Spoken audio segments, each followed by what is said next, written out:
Okay, good afternoon, everybody. The first bands of the storm are upon us, but we have days more to go. Wind and waves are driving seawater through some coastal streets like rivers. Nearly 30,000 people in North Carolina already are without power, and that number is rising. Roads are beginning to flood along our coast, including Highway 12 along the Outer Banks. The worst of the storm is not yet here, but these are the early warnings of the days to come. Surviving this storm will be a test of endurance, teamwork, common sense, and patience. The heavy rains and high winds are likely to spread across North Carolina and linger for days. Right now, tropical storm force winds and even hurricane force winds, powerful enough to destroy buildings, are at our coast. Conditions will continue to deteriorate with strong winds, heavy rainfall, and significant storm surge today and tomorrow. With the extreme storm surge along the coast, rivers will start to overflow because when flowing river waters meet the ocean surge, there's really nowhere else for the water to go. As Florence moves inland, we'll see more rain and more flooding from our rivers. And remember that rivers keep on rising even after the rain stops. Already areas of the northern Cape Fear River and Bogue Sound are flooding, and we're watching the Neuse River rise. At mid-afternoon, the Weather Service had issued 43 flash flood warnings. I want to thank you to the people who have evacuated and are prepared, but to anyone still unwilling to take this storm seriously, let me be clear. You need to get yourself to a safe place now and stay there. We in North Carolina have to shift from preparation to determination. We will survive this, and we will endure. In order to help speed more federal help, I've requested an additional disaster declaration for cleanup and recovery. Here at the State Emergency Operations Center, people have been working around the clock, and they are ready. Workers are helping more than 12,000 evacuees settle at about 126 shelters across the state, and they are opening more as needed and as we speak. Emergency Management and FEMA have strategically positioned supplies and equipment across our state. Food and water is ready to be dispersed to wherever it's needed. Emergency personnel, including swift water rescue teams and emergency medical personnel from North Carolina and 19 other states, are staged here. Earlier today, I visited with some of the teams who are prepared to help us out as we get through this storm. And in fact, I talked to teams from Florida and Ohio today, and I told the team from Ohio we were not going to debate who's first in flight here because they're helping us out tonight.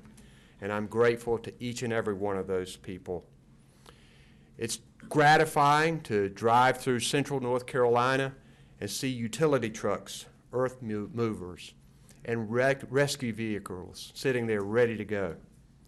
Thank you to all of these public servants who put their own lives at risk to protect the people of North Carolina. As the storm hits, remember to call 911, but only in the event of emergency. Dial 211 if you need shelter, food, or other non-emergency information or assistance. And then I'd like for people to remember these 5 things. Number 1, never drive on roads covered by water. It only takes a few inches to wash away a car. If you come across a road covered in water, turn around immediately. Number 2, stay indoors, stay away from windows, and close storm shutters, particularly during the storm. Don't be a hurricane spectator. Number 3, never use generators indoors. Deadly levels of carbon monoxide can build up quickly. Number 4, stay in a secure space, like a small interior room, a closet, or a hallway, particularly when the wind is high. Stay on the lowest level of your home, particularly when you sleep, because trees can fall. Number 5, stay alert. Use a radio or another device for warnings about wind, tornadoes, rising water, or orders to turn off gas, water, and power. I want to thank our partners at FEMA and everyone across our state who's working to get us ready for this storm. I'd like to introduce a part of our North Carolina team that's helping to lead up the efforts. Have on my far right the Secretary of the Department of Public Safety, Eric Hooks. Next to Eric is our Emergency Management Director, Mike Sprayberry. Just to my right is the Commander of the North Carolina Highway Patrol, Colonel Glenn McNeil. To my left, I have Department of Transportation Chief Engineer, Tim Little. Next to Tim is our Major General Jim Ernst of the North Carolina National Guard. And then with our FEMA team, we have Federal Coordinating Officer Albie Lewis, and we have Gracia Check from FEMA here as well, and we're grateful for both of them. And right now, I want to recognize Mike Sprayberry for an update. Mike? Thank you, Governor, and good afternoon, everyone. The State Emergency Operations Center continues to operate at a level 1 with all needed federal and state agency partners, as well as our private sector and volunteer agencies that are active during disaster. As the Governor said, the state is beginning to feel the impacts of Hurricane Florence. This means that the delivery of resources will soon cease and first responders will shelter until the storm passes. It's important to remember that. We continue to focus on shelter operations, and we thank our local partners who are stepping up to assist us as we shelter their fellow North Carolinians from Hurricane Florence. We've now amassed significant response assets such as 2,800 soldiers and airmen, ambulances, search and rescue task forces, aviation assets, pumps, swiftwater rescue teams, generators, and commodities in order to provide the full spectrum of response capability for the operation. Please make sure you follow the guidance of your local officials and make sure you stay tuned in to your local media. Thank you very much. Now we'll get a report from Colonel Glenn McNeil, Commander of the North Carolina Highway Patrol. Colonel McNeil. Thank you, Governor. Good afternoon. As rain continues to fall heavily across portions of our state, roadway conditions in the affected areas will continue to diminish. Residents are encouraged to stay updated by monitoring their local media outlets, radio programs, and all available information on the Ready NC app. Attempting to drive during the height of this storm should be completely avoided. Strong winds, heavy rain, flooded roadways will lead to very treacherous driving conditions throughout several days. Washouts in the eastern portion of the state have already made certain roadways impassable. Among the impacted areas, our troopers have responded to 26 collisions and responded to 95 calls for service. As the storm continues to move west, the impacted areas across our state will receive road washout and be covered with standing water. And like the governor stated, please, under no circumstances, should you attempt to drive through closed roads, barricaded roadways, or through standing or rushing water. I would like to also emphasize, please do not call 911 or Star HP for any other reason than an emergency. For all updated roadway conditions, please visit drivenc.gov.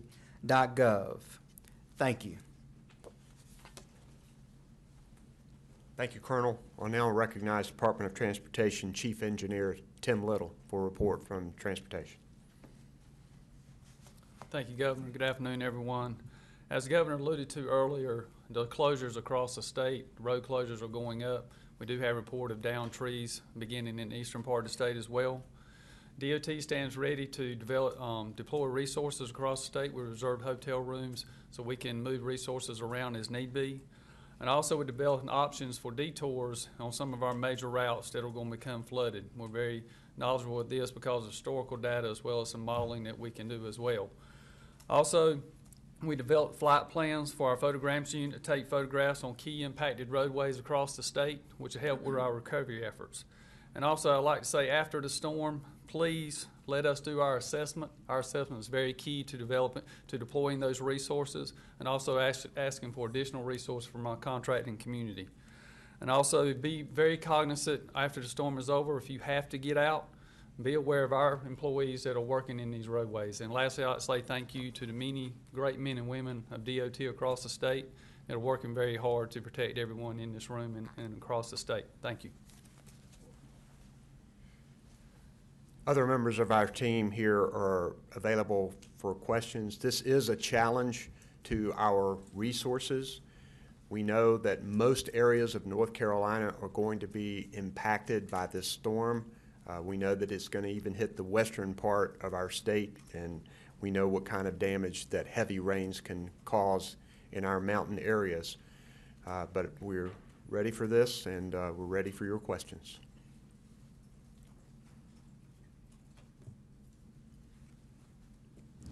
Hi, this is Zara Hirji from BuzzFeed News. Wondering if you have a number yet of how many people all have evacuated to shelters so far? We have a little over 12,000 people right now in our shelters. And I believe I said 126, is that right? At this time, we have 126 shelters, but we are in the process of opening more. And we know as the storm moves inland and that rivers begin to flood, that people inland will begin evacuating into shelters as well. So a lot of people have moved west and north and other places and are staying with friends and families and staying in hotels. But we want to make sure that everyone has a place to stay, and that's why we're working on more shelters.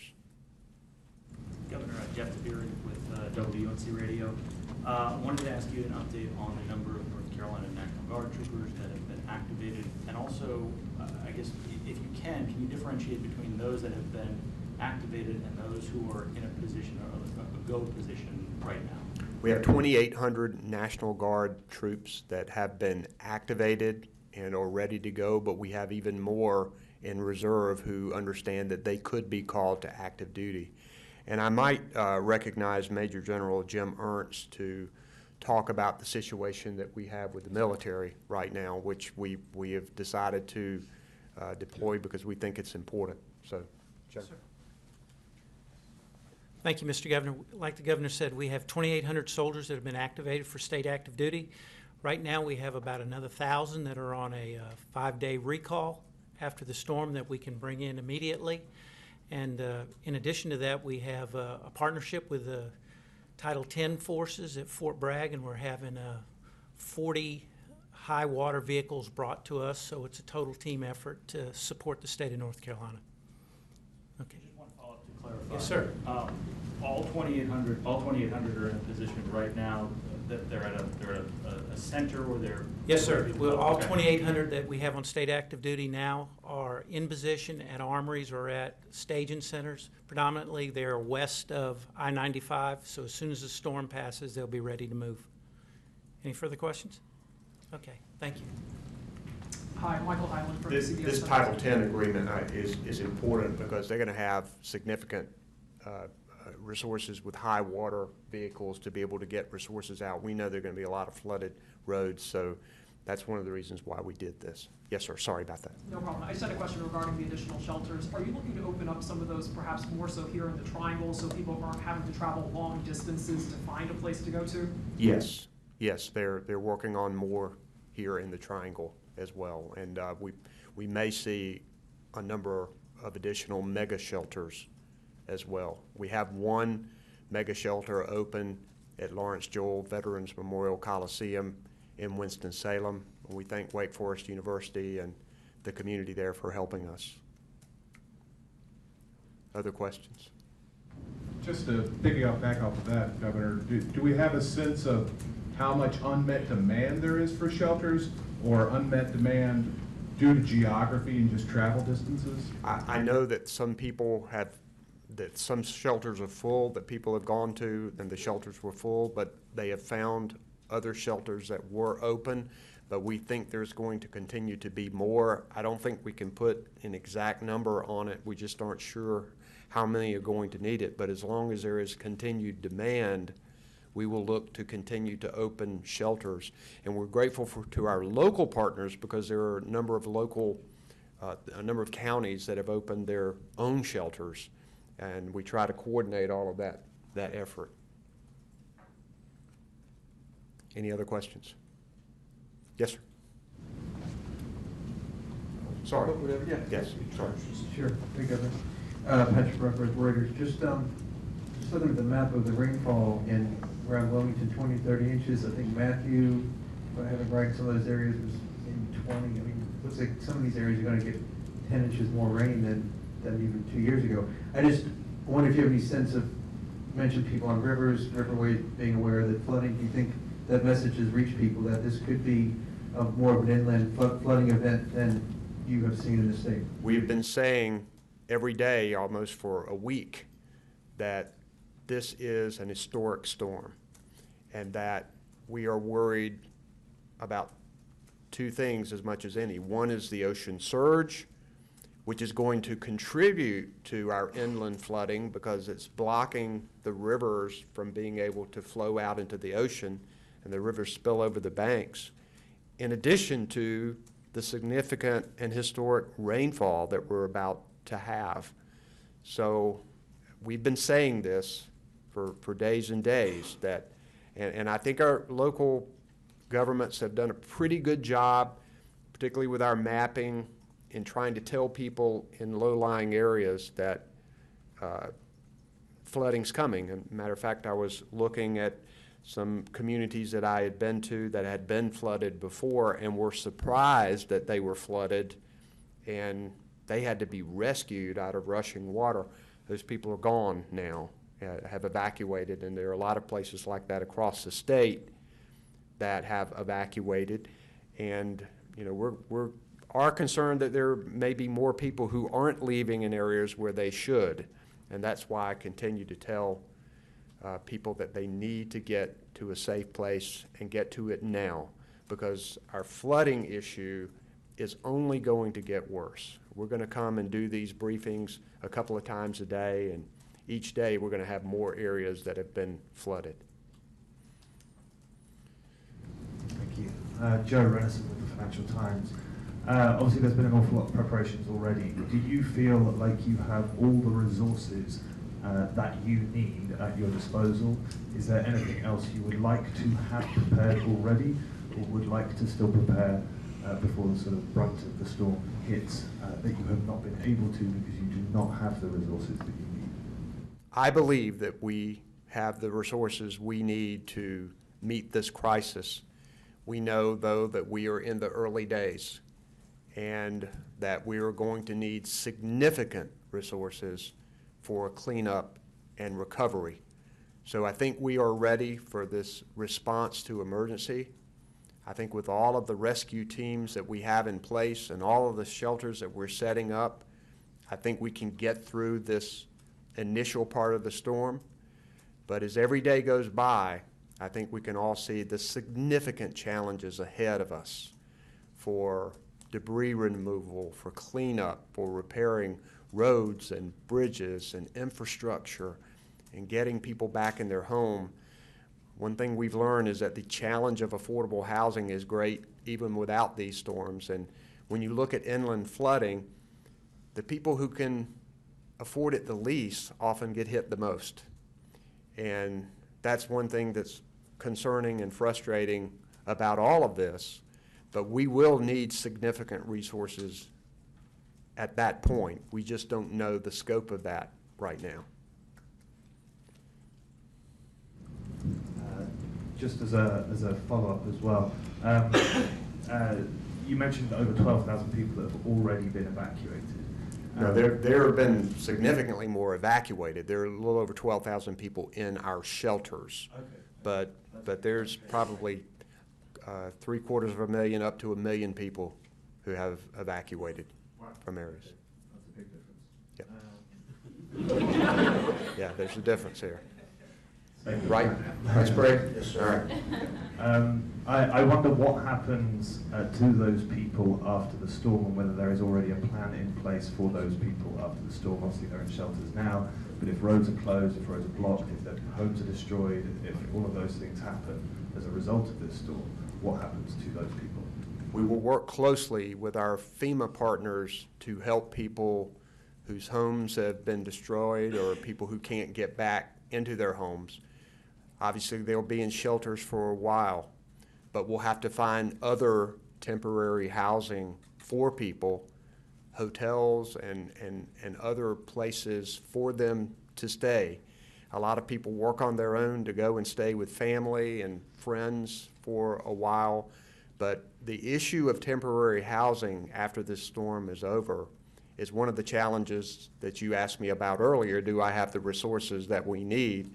This is one of those things where we know we're going to need significant resources, and we're going to work with our FEMA partners, and that's why we've been working with the federal and the government and have talked to leaders across the board, including the president, to make sure that we do have the resources that we need for cleanup and recovery and for temporary housing and those kinds of things. Governor Cooper, Sam DeGrave with the Asheville Citizen-Times. You mentioned just a minute ago that the people who can afford it least often get hit the hardest in these storms. And you have been saying for the better part of a week that people need to get out of the way of the storm, that they need to evacuate. To people who say that they don't have transportation or they don't have family networks outside of the cities they live in, or they don't have money for hotel rooms, what advice would you offer, or any of your capable staff up there offer to those people who don't believe that evacuation is an option for them? Well, one of the reasons why we have created and opened shelters as near as possible to places where they're going to get hit to be able to help those people. Also, there have been transportation that has been arranged. Buses have met and taken people to shelters inland.